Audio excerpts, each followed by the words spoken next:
Do we have too much government? We need to put people ahead of corporate profits. This system is so lopsided. This threat is a real threat to democracy. And I think that's really important. That's something we haven't been doing in this country for a long time. Where do you start? What do you do?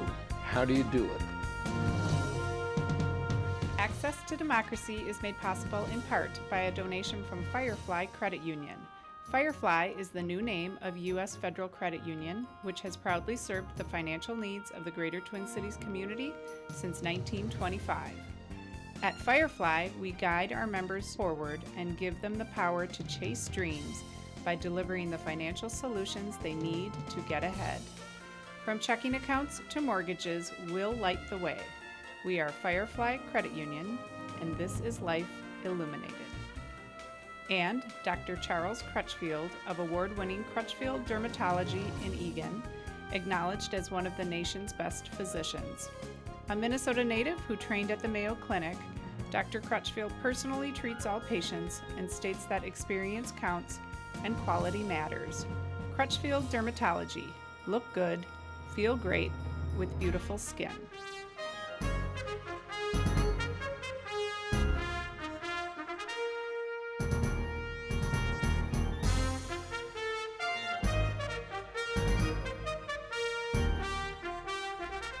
Welcome back to Access to Democracy.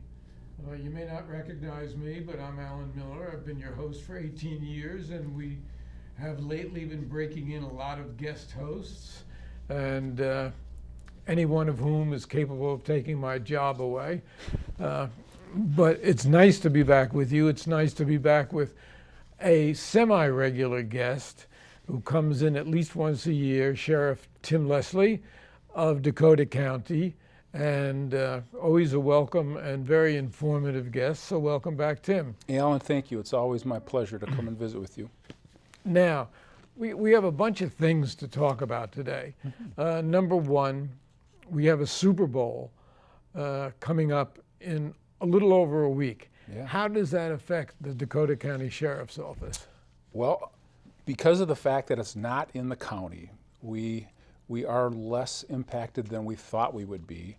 The other piece is with the Vikings training facility prominently just along 494 in Eagan, we thought that would be open and that there would be some tours and things going on, but the word on the street is that the Vikings don't take possession of it till March 1st, so there's not going to be a bunch of events there. So that lessened the worry as well. However, what we have done is we've created a transportation system so that we can get the fresh arrests to Hastings if the police officers of the county have to make arrests, and then they can stay in their city longer instead of driving from Lakeville, Burnsville, Eagan all the way to Hastings. They can stay in their cities and we'll come get the arrest from them. So we're going to do that for 10 days during this time frame. Other than that, I have a few deputies working some extra duty with the Bloomington Police Department because both teams will be staying at the Mall of America and they need help. And the deputies didn't want to stand outside in downtown Minneapolis. I don't blame them at all. So we picked Bloomington instead. Yeah. So they drove a hard bargain, but yeah, we figured it out.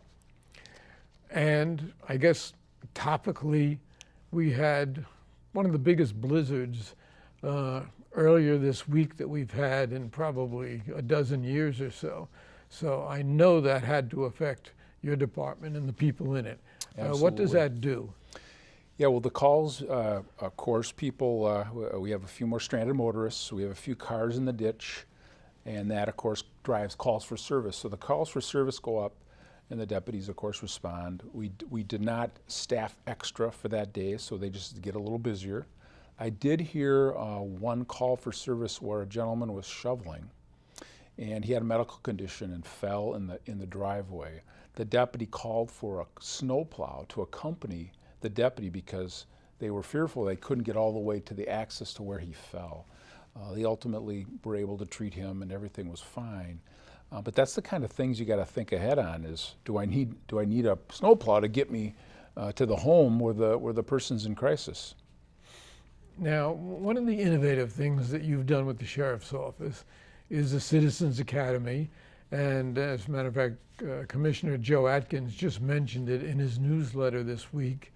I understand that on February 22, this year's Citizens Academy starts. My wife is a graduate, Yes, she and is. haven't been able to live with her since. Well, we keep trying to get you to come too, Alan. You know Next that year. you got an open invitation as always. Thank you. Next year. So we start on the 22nd. It'll be 7 Thursdays in a row.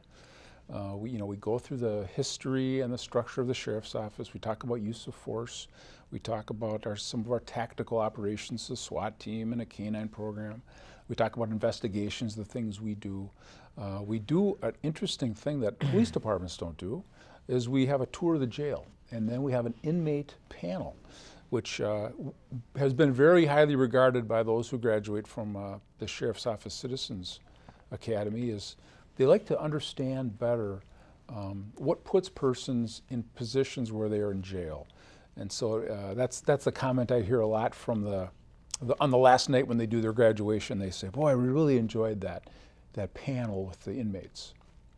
And you also do a lot in terms of trying to educate inmates or making available to them educational facilities so that they don't remain all their life as inmates. Absolutely. Thanks for bringing that up. Yeah, we have a very robust programs system in our jail. We offer GED training. We offer the opportunity to learn how to write a resume, anger management, how to be a proper parent, how to dress for success, all those kind of things. We want to try to give the inmates hope so that when they get out there, just a little bit better. We don't want them coming back. This is a place we don't want return business, but we do want to give them some hope for the future that when they leave the jail, they're at least able to look at a possible future which doesn't include jail. One would hope, and crime hope. statistics are going down for the most part, except perhaps in one area, and that's one you just mentioned, domestic violence. Now, I know you got a federal grant of, I did. I think, $450,000 to be spread over 3 years to institute a program on domestic violence in an attempt to educate and cut it down. Now, what is involved in that Well, program? Ellen, you do your homework. Yeah, you're right, exactly. try. We got a $450,000 grant. We got it in October. It is to allow the Electronic Crimes Task Force, which is managed out of the Sheriff's Office. It consists of a detective from Apple Valley, a detective from Burnsville, half-time detective from Lakeville Police Departments, as well as 2 persons from the Sheriff's Office. But the grant gives us is another person that we fund with federal funds, as well as a half-time person that does their outreach and follow-up to make sure we're doing the right things to reduce domestic violence. What we actually have seen the most is a reduction in, or an increase in prosecution to create a reduction in the uses of orders for protection violations, orders for harassment violations, stalking behaviors, do not contact order violations. What we see happening is a lot of times these kind of contacts between the ex or the former boyfriend, girlfriend thing is conducted via text message or via electronic means. And so we access the cell phone and then we download that in our computer systems. We have a kind of a profile then of all the communication that went on between the two, and that's usually enough to get a conviction. We've increased our conviction rate from 50% to over 90% by being much more able to withstand the scrutiny of the evidence and draw it out of the It's so phone. important today because I would say at least half of the criminal cases that I see reported in the papers involve interfamily or family situations, as you said, ex-boyfriends, and which leads to these terrible domestic violence situations, which go from beatings to actually murder. Yeah, you're exactly right. One of the things we've seen, we heard anecdotally that women, after they break up with their ex-boyfriend, he begins to make contact with her and ask to get back together, and she's saying no, and I'm not interested. Some time frame will pass, and then she'll start to date again. And a couple times recently, the woman would show up at a restaurant, and she looks up, and there he is across the bar. And she's like, I never told him I was coming here. How did he know? You're talking about the X. Yeah, the X. Yeah. And he has somehow either put Snoop software on her phone or put a stalking device on her car, and he's following. So this becomes now a felony stalking level. And so we've investigated several of those and been very successful in getting those offenders charged and held accountable. Now, the first thing you mentioned, Snoop something on the phone. Yeah, Snoop software. There is software there that is software. allows you to pirate somebody else's phone? Yeah, so what we've heard through the technology that the forensic analysts that I employ, is that sometimes they'll use the children and they'll say, hey, can you hey kids, would you download this app on your mom's phone, then you can play a game. And what it is it's not an app for a game, it's an app to give him information on where she is. And so they're all over the internet. You can look them up, these applications, but they can be hidden behind a calculator. It looks like a calculator, but it's not a calculator. It's a way to track her whereabouts. And we take those very seriously. We investigate those, and we've been successful. We've had at least 3 or 4 felony charges in that area. And we have heard for years and read in crime literature about police, FBI, et cetera, putting bugs on cars so that they can track them. Of course, now with a GPS, you can track where anybody is at any given moment. It's true. But you're saying that sometimes these criminal intended people will put a bug on a car so that they can track it? So they can track where this person is at all times. Yeah, I mean, and the other, I can't remember the term, but they actually put technology on her computer. So every time she would type, he would get noticed. It's usually a he, it's usually a her. She's usually the victim. I'm not trying to draw a generalization, but that's usually how it works. Every time she would type, he could see what she was typing. So if she'd change her password, he would know what she changed it to. So he was actually monitoring everything she was doing on her home computer from a remote site. That's available on the internet as well. All these things I'm talking about is technology that are available. Bruised egos, and technology makes it a lot easier. So true. For that put. mindset today. Well put.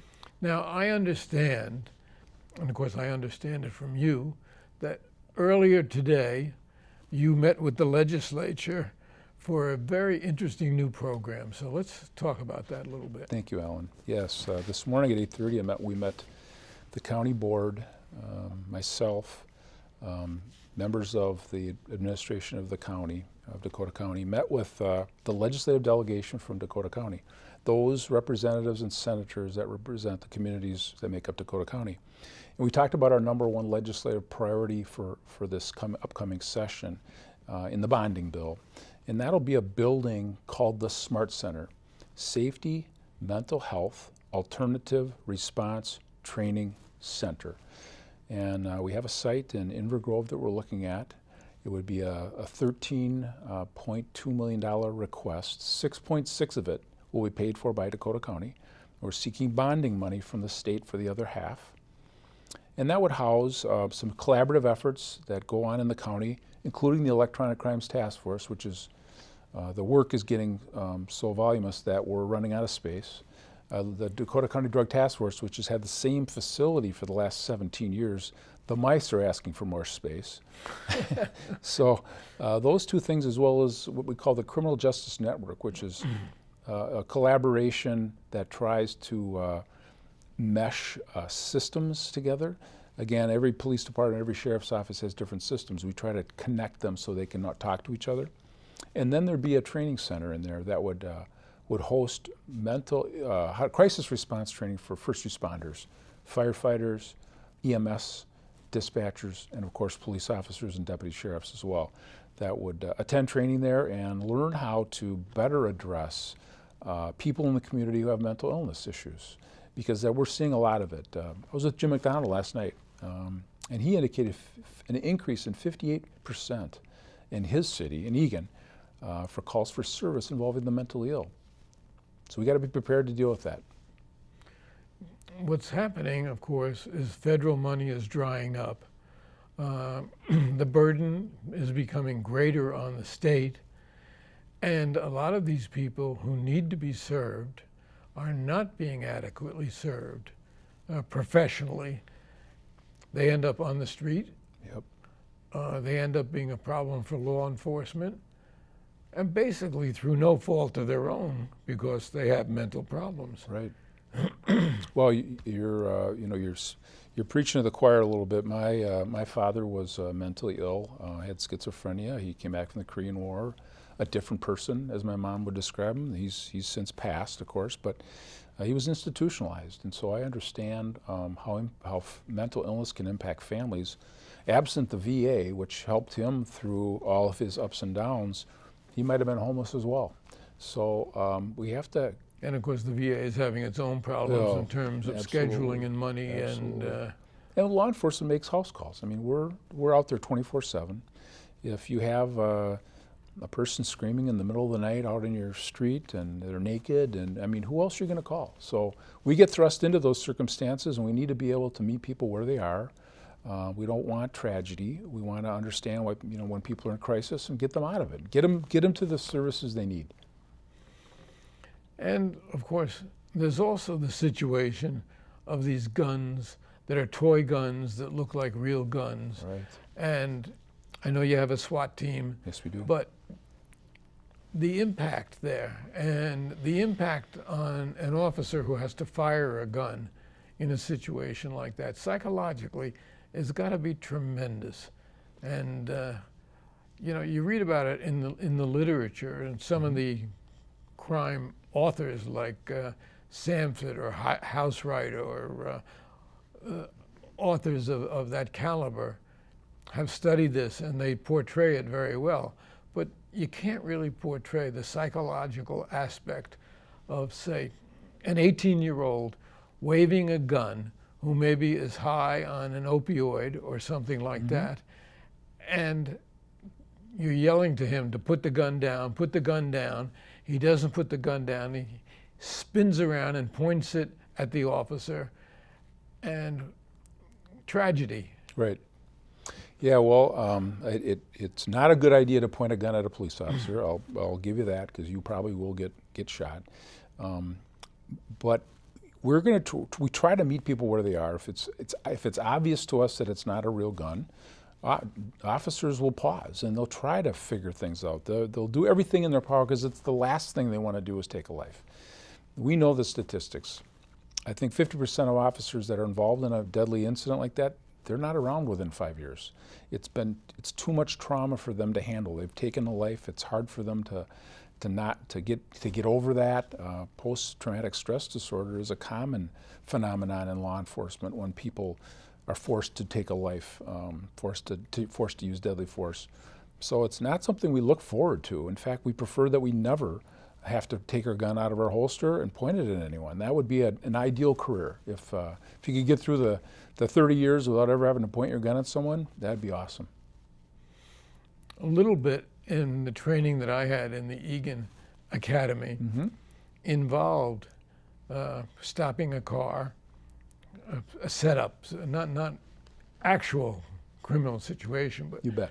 rehearsed, etc. Stopping a car, walking up to that car, knowing which side to walk up on. And even though you know that there's an officer in the car who's scripted, it really impacted me. And then, of course, when he gets out of the car, when you tell him to stay in the car, Right. and you have to react. And the trauma of it Oh yeah. in real life with the officers, it has to be tremendous. It is. And I would, encourage anyone listening, watching the show, that if they can go to their local police department and sign up for their Citizens Academy, it's a very worthwhile experience. I think everyone comes away a little richer. We had a reunion last year for our people that are graduated from the police or the Citizens Academy, because they keep saying, what's next? Can we get like Police Citizens Academy 2, advanced? We want to come back. We miss the people. We enjoyed being here. We enjoyed learning about law enforcement from a different perspective, because there's myth, there's things out there about what we do that's not true. So come and talk to us and learn what we do. We're just people trying to make a living and trying to serve the public. Yeah, I know Sharon has been both in your academy and the Egan Right. Academy, and she speaks so highly of both of them. Awesome. And I understand that you've had an episode with the cemetery recently called Rose Hill. Now, you don't expect to find the sheriff's office involved in a cemetery. Oh my gosh, But Alan. what happened there? Yeah, I'm glad you brought that one up. So I don't know where to start with the story. Other than that, we were called to a plot of land where a home was going to be built. So this land was sold to developers to build homes there. As they're doing excavation, they uncovered a human remains. Well, there were bones. Of course, they don't know initially if those are animal bones, Correct. human bones, or mastodon bones. Yeah. So of course the deputy gets called there, and then he freezes the scene, brings the investigative team out. They freeze the scene and get the backhoe out of there, and then they bring in a forensic anthropologist from the University of Minnesota that did the analysis of the bones and determined they were human bones. And so then we do the excavation of the site, and we found another grave right next to it, actually a husband and wife. And the wife was actually in a metal casket and had been preserved remarkably well. It was kind of interesting. These people were buried back in the 1860s, we believe, in a cemetery called Rose Hill. They had left their son, apparently, some money to move them in case the cemetery was ever sold. I think he ran off with the money and did something else with it. So they were never moved. And 150 years 150 later, years later, they're trying to sell the land and put houses there. Obviously, they're not going to be able to do that now. I don't know what the status is of the township where this occurred and what they're going to do. They're probably going to have to reconfigure and figure out where the cemetery ends and where the land begins, where they can sell land. and there's very specific laws about disturbing cemeteries. Absolutely. And Yeah. so all in a day's work, but you don't expect to be No, dealing with cemeteries and not bones. at all. Not at all. And I know that social media has made such a big change in how you operate. It's true. It's perhaps a step forward and sometimes two steps back in dealing with people who have decided to commit crimes. So let's talk briefly about that. Yeah, so we have basically three venues we use social media. We have Facebook. So you'll see the Sheriff's Office has a Facebook. Like us, watch us, follow us. We post the things that are going on. We post the human interest stories, what deputies have been up to, strange calls for service they've seen, the Rose Hill Cemetery caper. We also use Twitter, and the Sheriff's Office has a Twitter account. We try to keep the public updated on what's going on, and we use Instagram as well. Instagram is a little more new to us that we aren't using quite as much. I really went to Twitter due to the crash we had in Lakeville, where the two young high school kids were killed. And we were reacting to the media demanding information about these young boys that were killed, and we were not prepared to immediately respond. We were in an old school model where we would have to drive back to Hastings and do a press release, and that just doesn't work today. And so we went to Twitter, and now what we can do is we can provide short little updates of information to the media and let them know we're at a crash, we're investigating, we'll give you more information when we get it. And at least it gives them some information as to what we're up to. But we announce openings when we have job openings. Right now we're testing for a correctional deputy, and we have openings for correctional deputy. They start at $47,000 a year. That being the jail, because you correct. have jurisdiction over the jail also. I do, and we're looking for hardworking individuals that like to work in a dynamic environment, and it's good benefits. They have every other weekend off. They're 12-hour shifts, so you never work more than 3 days straight, and there's some good parts to it. It's not for everyone, I'll give you that, but we're looking for some good people to come and work in the jail. Yours was also one of the first offices to employ drones, That's correct. and you still do. We do. Yeah, we have 2 drones. We station them in Empire Township in our facilities there, where the county has all our parks, lakes, and trails vehicles and our squad cars. And yeah, we get sent out to do crime scene photography. So if there's a serious accident with a crash with a car, we'll take the drone up and do a quick video. It's pretty fascinating. Crime scenes, we do those as well. Of course, suspects that run into the woods. I don't know if you saw it, but I think it was in Denison or Northfield area. They had a 4-year-old girl walk into a cornfield last fall. It might have been September. We were down there a long time with the drone because it's got the FLIR, forward-looking infrared, so it actually sees the heat signature of the human body against the temperature of the ground. Was that the little girl who had a dog with her? And, Yep. The dog ran into the cornfield. and the dog went with her, and Yeah. ultimately the heat from the 2 of them, I guess, saved her life, Yeah, really. yeah. It was. The family was very worried because I think she was gone for about 4 hours. Eventually, she came out, but we were down there for quite a while with the drone. All the police departments of the county know we have them, and they ask us.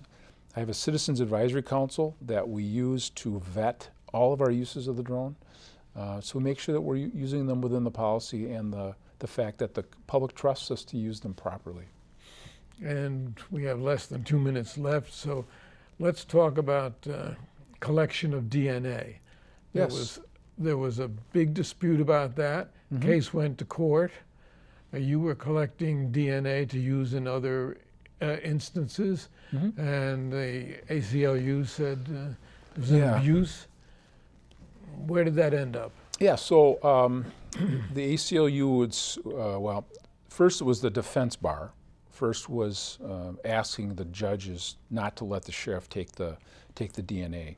This is pre-trial DNA, so it'd be, if you get arrested for a certain offense, it was only 10 offenses you could get your DNA taken for pre-trial. And so as we looked at the 10,000 people we book annually in the Dakota County Jail, there was only about 350 people that qualified for their DNA to be taken. So it was a small percentage of people.